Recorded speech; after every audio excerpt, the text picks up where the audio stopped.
Olá a todos! Hoje nós vamos dar sequência ao estudo do Evangelho de João, capítulo 1, a partir do versículo 29. E aqui acontece uma coisa bem interessante. João Batista se encontra com Cristo e anuncia: aí está o Cordeiro de Deus, que tira o pecado do mundo.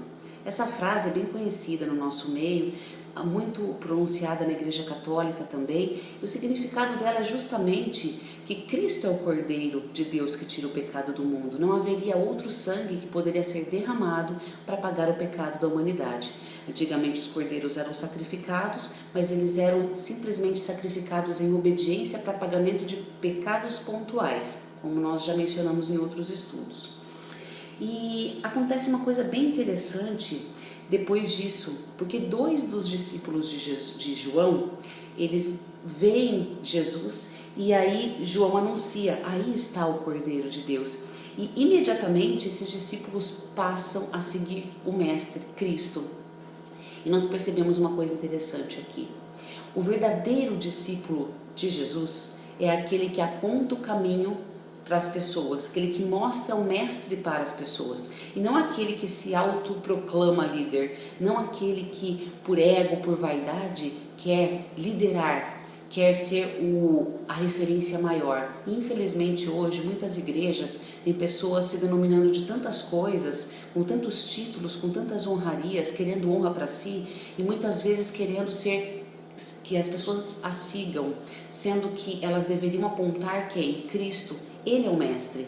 Então aqui em nenhum momento menciona João enciumado, dizendo: ah não, você tem que continuar comigo. Não, pelo contrário, aquele que João já proclamava que era Cristo, estava passando ali. Então o ideal era que todos os discípulos de João seguissem realmente o mestre. Essa era a referência. E fazendo aqui uma menção interessante, a diferença entre discípulo e apóstolo, porque nós vamos também aqui conversar acerca do apostolado nesse próximo texto.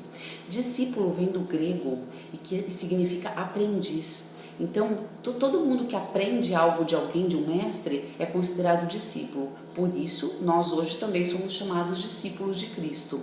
Já apóstolo tem uma denominação grega que significa enviado. Jesus selecionou poucas pessoas como apóstolos, porque eram aqueles que tinham a missão de continuar aqui a obra de Deus na terra. E a partir, sim, do apostolado desses discípulos, é que chegou o evangelho até os nossos dias. Mas é claro, nós sabemos que houve um traidor, que foi Judas Iscariotes. E vale a pena que a gente mencionar, não está aqui na sequência do texto, tá? Porque os textos que mencionam o número de apóstolos estão no livro de Mateus, Marcos e Lucas. João faz um panorama um pouco diferente, como nós já conversamos. Os três evangelhos sinóticos mencionam num caminho mais de unidade. Aqui João pega para um outro sentido, uma análise mais espiritual, uma análise mais contextual aqui. E os apóstolos, eles foram designados para essa missão, a missão de proclamar o evangelho ao mundo, e que foram testemunhas oculares de Jesus, né? E aqui no chamado de Jesus com os discípulos, outro ponto interessante a gente conversar é o chamado de Filipe e Natanael. E Natanael fala assim no versículo 46, né? Quando descobre que Jesus era de Nazaré: e será que pode sair alguma coisa boa de Nazaré? E foi interessante porque quando Jesus o encontra, ele diz: eis aí um verdadeiro israelita em quem não há dolo, em quem não há engano, né? Em que há sinceridade. E se a gente contemporanizasse essa afirmação, essa conversa, a gente podia analisar assim: Jesus analisou o LinkedIn do rapaz e viu que ele era sincero, que ele podia falar algumas coisas que não eram muito justas, mas ele era sincero. E a gente acha que muitas vezes Jesus vai separar pessoas perfeitas para a obra e para o ministério. Jesus não está esperando pessoas perfeitas. Jesus está esperando pessoas com o coração entregue, verdadeiro, genuíno. Então, no currículo do que a gente espera que deve ter um cristão, deve ter a verdade, a idoneidade, mesmo que ela seja grosseira. Nesse caso aqui foi ríspida, ele foi até preconceituoso, mas ele tinha um coração que futuramente seria entregue para ser transformado, né?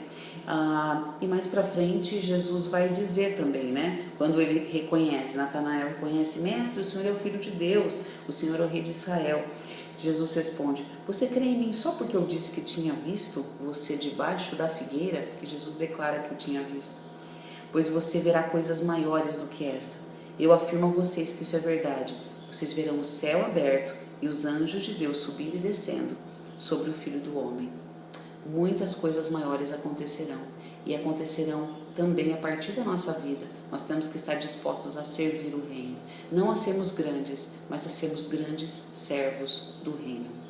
Senhor, que o Senhor encontre no nosso coração corações ensináveis, corações dignos de transformação, para que a tua obra seja completa nessa terra e que nós sejamos canais de bênçãos na vida das outras pessoas, como os discípulos, como seguidores, como aprendizes teus. Em nome de Jesus. Amém.